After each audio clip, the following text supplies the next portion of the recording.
tutok natin. So kita naman, dito tayo magpapaklas. So first time ko lang to guys ha. So lahat kasi ng dito sa motor ko gusto ko DIY. Gawa may gamit naman ako at para na pag-aaralan ko na rin. So yun, sana maging okay ang pagbaklas natin ng magneto. Ibig muna natin ito, hindi ito magagamit. Cooler. Natin yung impact wrench.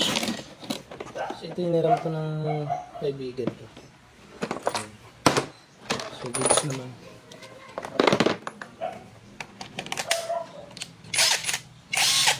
So yun lang. Sukat ng ano natin.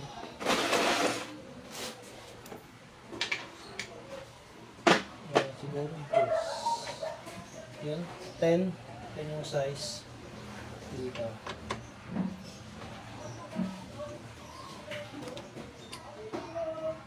Let's go. So matigas pa to gawa nang hindi ko pa to nagagalaw itong mga tornilyo na itong stock.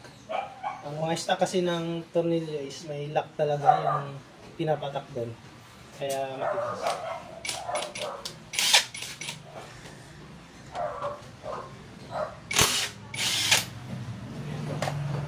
Kung nakikita nyo, ito yung pinakalock nila, itong ayun, yung may white. Pag binubuksan nyo, yun yung pinakalock nila.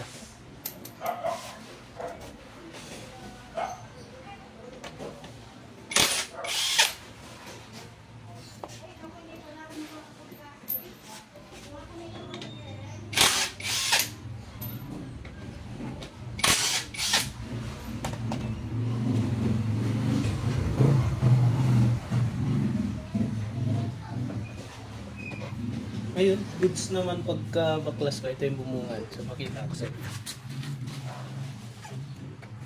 Ayan. So ito lang yung radiator. Ayan, ganyan lang naman kanipis yung radiator. Tapos yan na yung loob. Ayan, kalawang-kalawang na ano.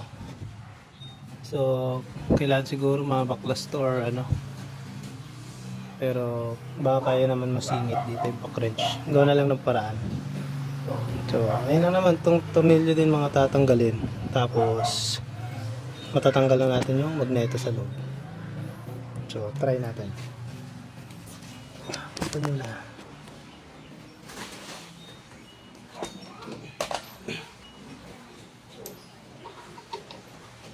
Ayan, sa loob, ito din yung ano, Gis size 10.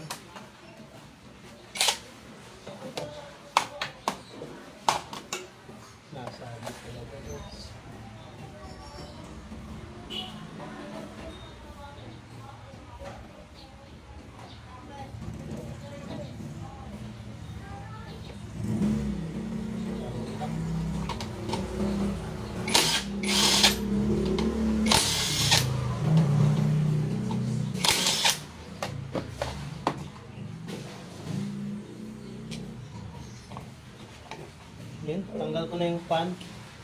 Ito na siya. So, pakita ko sa inyo yung itsura ng Aerox magneto. 1 years old. So, 1 year na to sa Aerox last month. Yung July. So, ayan. So, nakikita nyo hindi gaano kalawang gawa ng bihira pa lang to gamitin sa Aerox. Ang takbo pa lang nito 1 year na is 3,200 ata. No? Sobrang baba. So, batang bata pa. Yan, wala pa gaano kalawang. Pero syempre, wag na natin antayin na kalawangin. Bugahan na natin ng high temp na spray paint para pang matagalan. Hindi talaga kakalawangin. So, ayan. Ito kasi kinakalawang Aerox gawa ng, nakikita nyo itong baba. Ayan, open na open lang yan. Labasan ng hangin.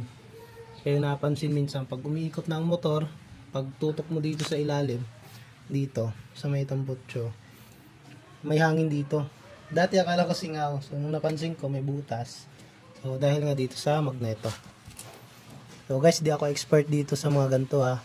DIY lang din, pero halos lahat ng ginagawa ko namang DIY dito sa motor ko is perfect lagi, no? Hindi sumasablay. Yun. So ayan, tatanggalin ko na yung magneto na yan. Yo guys, so ayan, medyo na-charge ko na, nalowbat kasi kanina. So ayan. So kalawang na nga talaga. So kanina hindi lang pansin, gawa ng hindi ko ito tinanggal. So ito tinanggal ko para mas kita at maliwalas ang pagbaklas. So ngayon tatry ko na kung kaya na. Pag hindi, yung iba ginagawa, nilalagyan nila ng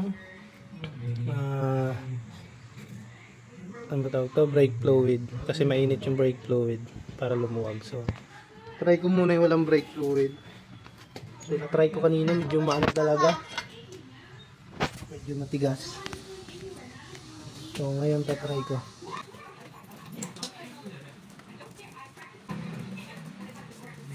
Walang brake fluid.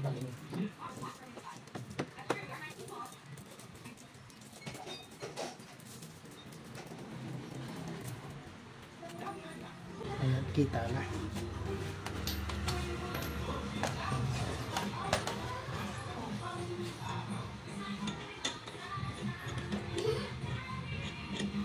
So by the way guys, may mga nagsabi, may isa kasi nito, may nabibili yung matulis yung dito. Tapos may nagsabi na wag daw yun yung bibilhin dahil nakabiyak daw ng ano, nung parang yung saltakan. So ito trinay ko itong bilog para lapat na lapat yung ano, yung pagpasok ko.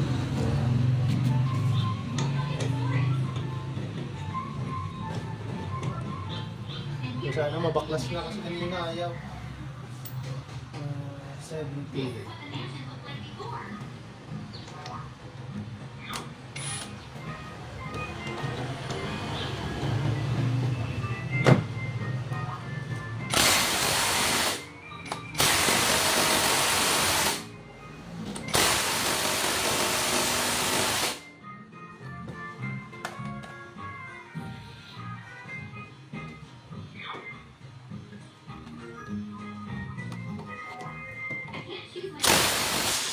Yo! Nice! So, alright guys. Napaka-basic lang pala. So, ayun, kinabahan din ako kasi first time ko gawin to. Ayan, so, yung kanina yung sinasabi ko na wag bibili ng yung bilog nito. Ito, pakita ko sa inyo. May klase kasi nito na patulis. Yung swak talaga dito, papasok talaga dyan sa loob. Ayan, may nagsabi na yung iba daw na biyak yung ganto nila. Diba? So, mahirap naman yun. Pag ito yung nabiyak, baklas yan hanggang loob. Isang set din to. O kaya, papamachine shop mo. So, gagastos ka. Diba? So, ayun. Sobrang dumi. Wala akong pambuga ngayon. So, linisan ko na lang din yan. Ang mahalaga naman ay mapinturahan ko to. Sobrang kalawang na. Para iwas stock up. Yun lang. So, ang dami. So, ayan na lang. I-sprayan na lang to. Itong high temp. Pero syempre, lilihain muna natin. Alright.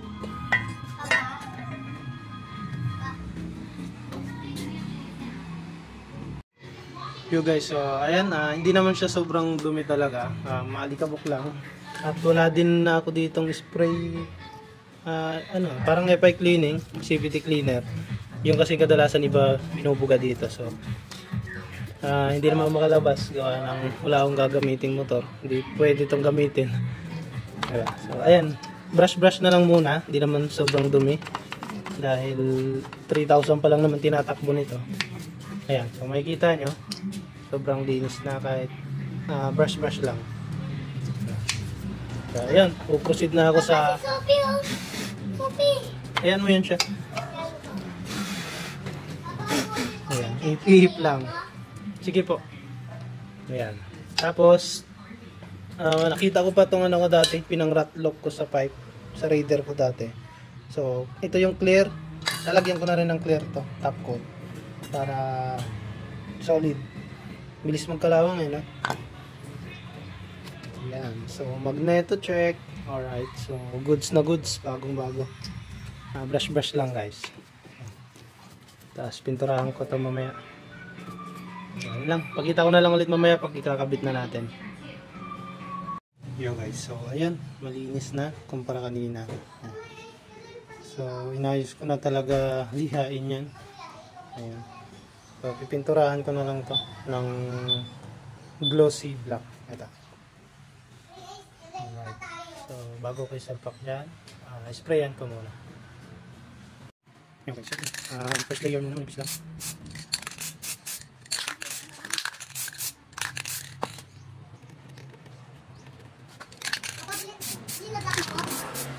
Opo.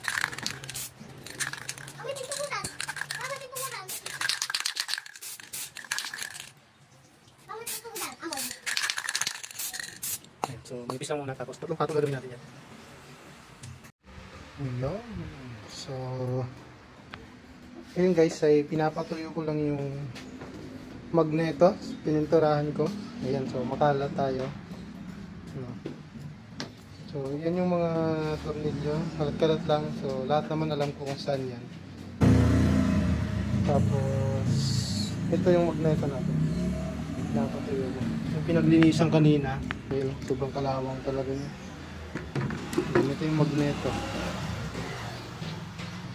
So, tintab niyan. Wala pang ano niyan. Top coat. So, ito yung clear na gagamitin natin. Nico. Flame proof. Yan. So, nilagyan ko lang ng bubble wrap yung gitna para hindi malagyan ng pintura. Ayan. Tapos maya maya, i-clear coat ko na. Napasobra lang ako ng pintura sa gilid din. Parang tumulo siya. Pero hindi naman gano'n halata. At di naman kailangan saktuhan. Nasa loob naman. So, pwede na. Huwag na ito. Ayan.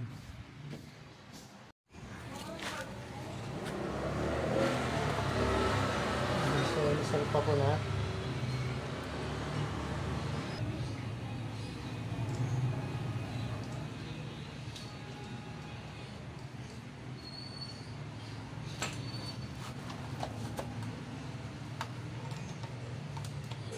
Pasok.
wala nang problemahin.